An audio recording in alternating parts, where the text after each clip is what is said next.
नयाँ बाटो बन्नेको केही समयमा नै पानी झरेको कारणले रोड भत्किएको खण्डमा के भन्न चाहनुहुन्छ भनेर उत्तर प्रदेशको मन्त्रीलाई पत्रकारहरूले सोद्धाखेरि मन्त्रीको जवाफ के आएको छ भन्देखिलाई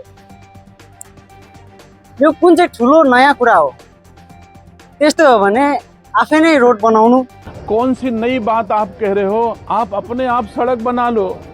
अगर सड़क बनती है, कभी टूटती भी है, कभी खराब भी होती है, कभी मरम्मत भी होती है, सतत चलने वाली प्रक्रिया है, कोई ये नई बात नहीं है। ऐसा कोई कहीं जगह नहीं है कि भ्रष्टाचार हुआ है। और सड़क अगर बारिश में कितनी भी अच्छी सड़क बने, थोड़ा बहुत बारिश के समय हानि होती है और बारिश के बाद हम लोग उसकी मरम्मत कराते हैं। र त्यस्तै आश्वासन चाहिँ सायद हामीले सिक्किममा देख्न पाएका छैनौँ। अनि हजुरहरूलाई जानकारी गराउन चाहन्छु, आज हामी साङखोलामा उपस्थित भएका छौँ। पञ्चायत भवनको नजिक तपाईहरूलाई लिएर आएको छु।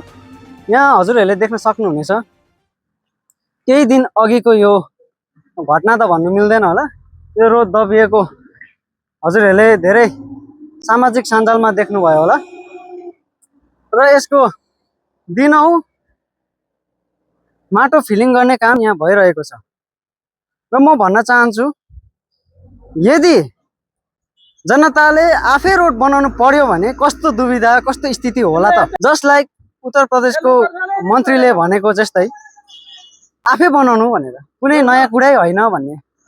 यदि जनताको पैसाबाटै रोडहरू बनिँदैछ भने किन चाहिँ आज यस्तो दुविधा हामीले देख्न पाइरहेका छौँ। यो रोडको विषयमा कुरा गर्नु पर्दाखेरि यो केही महिना अघि यसको कार्पेटिङ कम्प्लिट भएर यो रोड उद्घाटन भएको हो।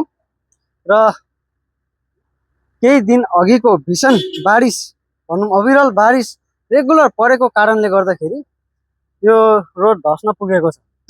र हामीले जानकारी पाए मुताबिक यो एउटा सिङ्किङ एरियामै पर्छ भन्ने यहाँहरूले जानकारी दिनुभएको छ। र त्यसको कारण यो अझै धेरै पानी परेका हुनाले यो दबिँदै जाँदैछ। यहाँ हजुरहरू देख्न सक्नुहुनेछ, केही दिन अगाडि यो रोड चिल्लो थियो भनेदेखिलाई आज आएर यो रोडको हालत हजुरहरू देख्न सक्नुहुनेछ। अनि यहाँ निरन्तर रूपमा काम चलिरहेको छ। अनि यहाँ पैदल हुनुहुन्छ भनेर हामीले जानकारी पाएका छौँ।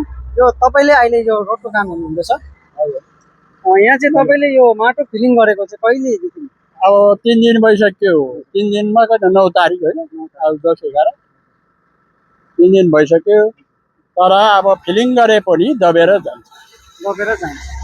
अब पब्लिकलाई यहाँ गाडी ठेलीवरी लेबरले ठेलेर चाहिँ निकालिँदैछ। तर यो सक्सेस सायद पानी आयो भने जताको ततै हुन्छ। तर यसको उपाय अहिले बर्खामा त केही छैन। अब हिउँदमा कोही इन्जिनियरिङले उपाय गर्यो भने त्यो हुनसक्छ। माटो फिलिङ गर्यो भने पनि यो दबिन्छ, पानी आयो भने तल जान्छ। अब हामीले मेहनत त गरेको छौँ। अब यो त हामीहरूको रोड त सकेको थियो कम्प्लिटै। अब बाइचान्स 3-4 दिनको अविरल वर्षाले गर्दा दबेर गयो। अब दबेर जाने त धरतीलाई हामीले थाम्न सक्छौँ। तपाईँहरूले यो प्लेन गर्नुपर्ने अलकत्राको मात्रै तपाईँहरूले यो कार्पेटिङको मात्रै तपाईँहरूले लिनुभएको थियो कन्ट्र्याक्ट? हामीले सब कटिङ सटिङ सब लिएको पहिल्यैदेखि। तर यो जग्गा चाहिँ अहिलेदेखि दबेको होइन, सायद निकै भयो। त्यो टाइममा तपाईँहरूले यो कटिङ सटिङ गर्दाखेरि कोही यस्ता इन्जिनियरहरू आएन कि माटोको गुणवत्ता बताउने, यहाँ कस्तो, यहाँ रोड खनिँदा के हुन्छ कस्तो हुन्छ भन्ने? तपाईँलाई के छ त्यति? अब त्यति बेला एकदम ठिक थियो। यो बाजीको अविरल वर्षाले गर्दा चाहिँ यो काण्ड भयो। अब हामीले दिनौँ देखिरहेको छौँ धेरै सिक्किममा होइन, यसरी रोड भत्किएको। अब यो त अब यहाँ त नयाँ कुरा हो, यो साङमा यो जुन चाहिँ तपाईँले देख्नुभयो। अनि हामी 20 माइलमा देखिरहेको छौँ, तल एस्टर्निङमै देखिरहेको छौँ। सिक्किमको कतिवटा कुनामा यस्तो रोड त भत्केकै छ। अब के गर्नु, अब मान्छेले यो भन्ने गर्छ, अथवा कोही अब ठुलो मान्छेहरूले अफिसियलहरूले भन्छ कि पानी परेको कारणले रोड भत्केको भन्छ। तपाईँलाई के लाग्छ, पानी परेको कारणले रोड भत्केको हो कि त्यो रोड बनाउनु भन्दा अगाडि राम्रोसँगले जाँच नगरी बनाएपछि रोड भत्केको? जाँच सब भएको ठिक थियो। त्यस कारण कार्पेटिङ पनि सक्यो, तपाईँको सब सक्यो। त्यसपछि अविरल वर्षाले गर्दा चाहिँ यो रोड दबियो।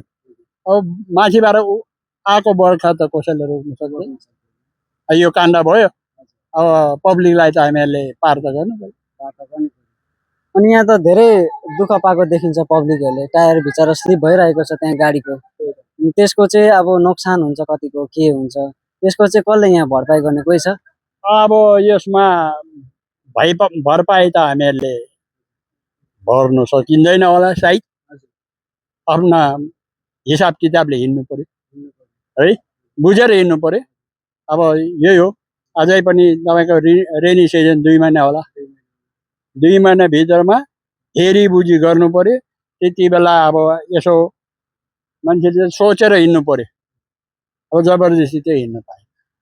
के भन्नुहुन्छ, यो रोडमा गाडी हिँड्नु ठिक हो कि होइन कि अर्को बाटो भएर जानुपर्ने हो कि तपाईँलाई के लाग्छ? अब तपाईँहरूले यहाँ फिलिङ गरिरहनु भएको छ, हेरिरहेछ, बनाइरहेको छु, तर आफ्ना आइडिया उसले हिँड्नु पर्यो, बुझेर हिँड्नु पर्यो।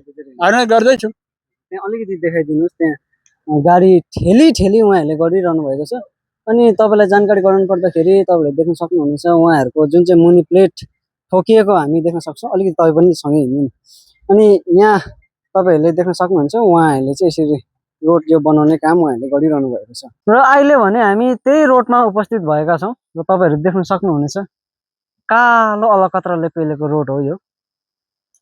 र एकदमै खुसी लाग्यो यतिको रोड पनि हाम्रो ठाउँमा रहेछ भनेर, किनकि यस्तो चिल्लो रोडमा कुद्नु पाउँदाखेरि धेरै रमाइलो लागेर आयो। हामीले आशा गरिरहेको थियौँ कि यही बाटो हिँड्दै गर्दाखेरि सायद हामीले कुनै ठाउँमा यस्तै ड्यामेजहरू देख्ला, कुनै ठाउँमा यस्तो भल पहिरो झरेको देख्ला भनेर हामीले सोचिरहेका थियौँ, तर हामीले त्यो देख्न पाएनौँ।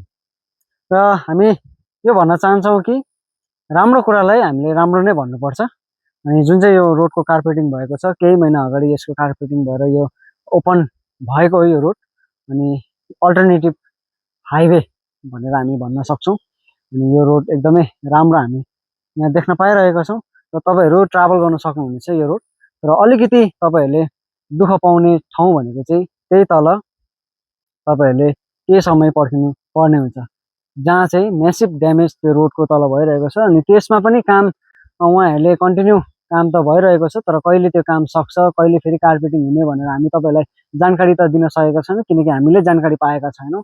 र यदि त्यो कम्प्लिट हुन्छ भने हामी तपाईँलाई पनि त्यसको अवश्य नै जानकारी दिनेछौँ। अनि धेरै यस्तो क्वेसनहरू देखेका थियौँ कि प्लिज त्यो रोड चाहिँ बनाइदिइहाल्नुहोस्, हामीले अलिकति भए पनि असुविधा हुन्छ भन्ने हामीले धेरै कमेन्टहरू पनि हामीले देखिरहेका थियौँ, धेरै हामीले गुनासोहरू पनि थाहा पाइरहेको थियौँ। तर त्यो काम भने तपाईँहरूलाई जानकारी गराउनु पर्दाखेरि निरन्तर त्यहाँ माटो फिलिङ गर्ने। अनि त्यहाँको बैदारले भन्नुहुँदै थियो कि यो मन्डे ट्युसडे एउटा त्यो जुन चाहिँ माथिको फिलिङ गर्ने लेयर गर्ने त्यो एउटा लेयर उहाँहरूले बिछाएर त्यसपछि चाहिँ सायद कार्पेटिङ हुनसक्छ भन्ने उहाँहरूले जानकारी दिनुभएको छ। हामी पनि यो बाटो भएर आउँदै हामी माथि निस्किँदैछौँ र आधी बिचमा हामीले तपाईँहरूलाई यो ठाउँलाई देखाइरहेका छौँ। तपाईँहरू आउनुहोस्, त्यो ठाउँमा आएर तपाईँहरूले रमाइलो पनि तपाईँले गर्नु सक्नुहुनेछ। अनि तपाईँहरूले अलिकति अहिले फिलहालको लागि दुःख पाउने ठाउँ भनेको चाहिँ त्यो तल जुन चाहिँ एउटा म्यासिभ ड्यामेज भएको छ उहाँहरूले भन्नुहुँदैछ अविरल वर्षाका कारणले त्यो ड्यामेज भएको हो। अनि काम चाहिँ निरन्तर भइरहेको छ भने उहाँहरूले जानकारी दिनुभएको छ। अनि हामीले यो राम्रो कुरा देख्यौँ अनि राम्रो लाग्यो। अनि हामीले यो तपाईँहरूलाई राम्रो नै यो रोडको बारेमा तपाईँहरूलाई रिपोर्टिङ गरिरहेका छौँ। यसरी नै हेर्दै गर्नुहोस् होला सिक्किम इन्फर्मेसन 24/7। धन्यवाद।